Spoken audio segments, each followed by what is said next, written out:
Hi, this is Rogers Music Academy, and we're on to Progressive Guitar Book 1, Lesson number 2. So this starts on page 16, and we start with notes on the second string.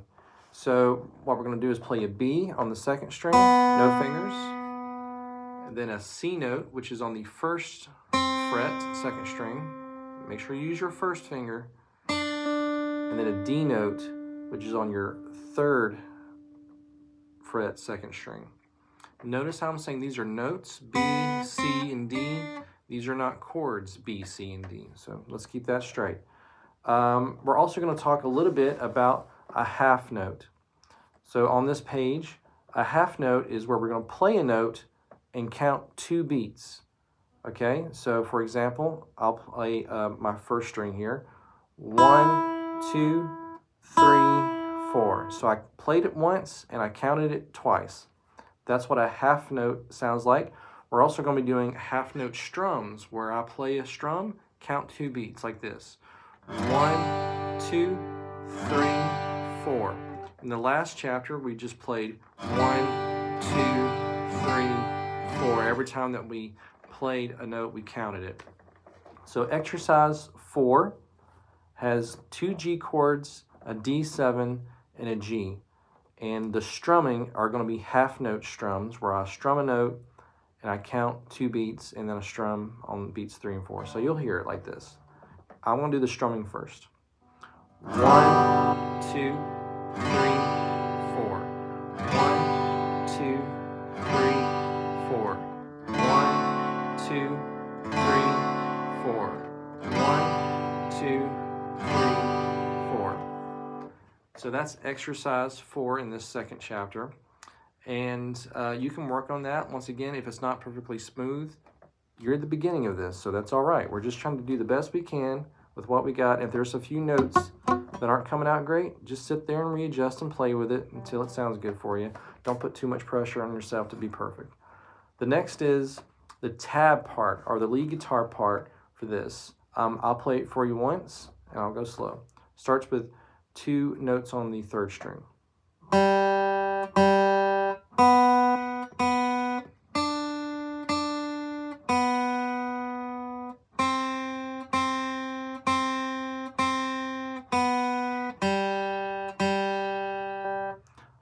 Notice how in the second measure, it sounds like this. 1, 2, 3, 4. So you want to count that 4th beat, but don't play a note with it.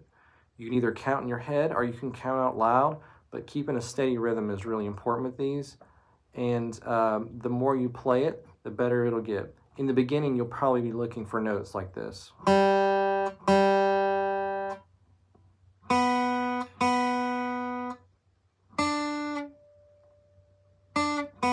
It'll be very choppy, just like that. And that's okay to play choppy in the beginning, but the more you play, the smoother it'll get, and you can have an even counting. Next, we're going to go to Ode to Joy with his exercise 5. So I'm just going to play this for you so you can hear what it sounds like. I'll start with the chords. Notice that there are 2 lines, so make sure you play both lines. And once again, the rhythm strumming pattern is in the top right-hand corner. We're going to strum on beats 1 and 3, so it'll sound like this. 1, 2, 3, 4. That's the strumming pattern we use for the whole song. Also note, at the end of this song, which is Ode to Joy, we strum once on the D7 and once on the G. So that's how we end this song every time on that 8th bar. You'll hear it when it comes across. Sounds like this. 1, 2, 3, 4. 1, 2, 3, 4. 1, 2, 3, 4. 1, 2, 3, 4. 1, 2, 3, 4. 1, 2, 3, 4. 1, 2, 3, 4. 1, 2, 3, 4. Now there are repeat signs at the end of all these exercises. That means they just want you to play it 2 times in a row, which is always a good idea. When you're practicing it, you can play it 10 times in a row if you'd like, but just playing it more than once and feeling like you've got it done, you want to practice these over and over again. I'm now going to play the lead guitar part, which is in the tab below it. So you can hear what it sounds like.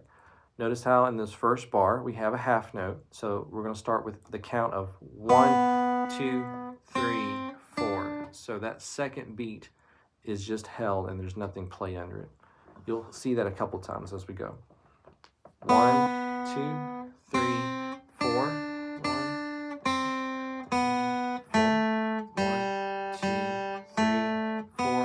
1, 2, 3, 4. 1, 2, 3, 4. 1, 2, 3, 4. 1, 2, 3, 4. 1, 2, 3, 4. And you would play that again with the repeat sign, but that's how it sounds.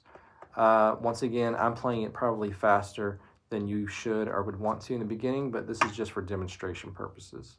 Next, we're going to learn a new chord, a C chord. As you can see in the diagram, the first finger goes on the second string first fret, second finger goes on the second fret fourth string, third finger goes on the third fret fifth string. Sometimes this can be a bit of a stretch for a lot of people if you're not used to it. So you may have to move things around. The thing that usually gets people is they try to put this first finger way back and then they don't have enough room to reach these. So just make sure on this first finger you've got it really right up against this fret right here. You want to touch it really. And that'll give you more room for these two. Okay? So you can work on that one. That's the C chord. Going on to the next thing. Exercise 6 is just these chords played G, D7, C, and D7. So I won't talk much about that one. It just means strum each chord 4 times. So moving on down past that to exercise 7, we've got a new chord that's been introduced, which is a G7. So I know you know your G. A G7, you have to use different fingers for this. So your first finger goes on the first fret, first string. Your second and third finger, your second goes on the second fret, fifth string. Third finger goes on the third fret, sixth string. Sounds like this. Okay. I know these are some big chords introduced in this chapter, C and G7, which is why we don't normally ask you to have these perfectly. We just want you to get close to having the fingers in the right spots, right? These are some big chords. You're going to be working on these chords for a while. Don't freak out if they don't sound perfect. It's okay. Just remember to use the tips of your fingers when you can, and they will get better the more you play. Exercise 7 on page 18 is just you playing these chords, G, G7, C, and D7. And the last thing for this chapter is a song called Aura Lee. Above that, there are some things called rests. I might talk about that more in the next chapter, but for now, just know that they don't want you to play a note when you see a quarter note rest or a half note rest. Quarter note rest, you don't play a note for 1 beat. A half note rest, you don't play a note for 2 beats. Simple as that. You can still just go by the counting system that's in this. And if you see a note or a strum or a note under a note that there's anything there, then just don't play it. I know that's kind of a strange way to say it, but if you don't see a note underneath a number 1, 2, 3, or 4 as you're counting, then don't play there. So I'm going to play the chords first for Aura Lee, and which is also, if I'm not mistaken, the tune used in an Elvis song that he just added different lyrics to. And I can't remember the name of it right now, but this is a well-known tune. So I'll start, and this is going to be the hardest one we've done yet because it has these G7s and Cs, but the rhythm pattern is strumming on 1 and 3. 2, G7.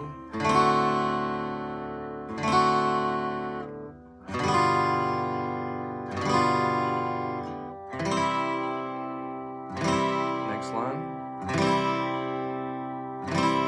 D7.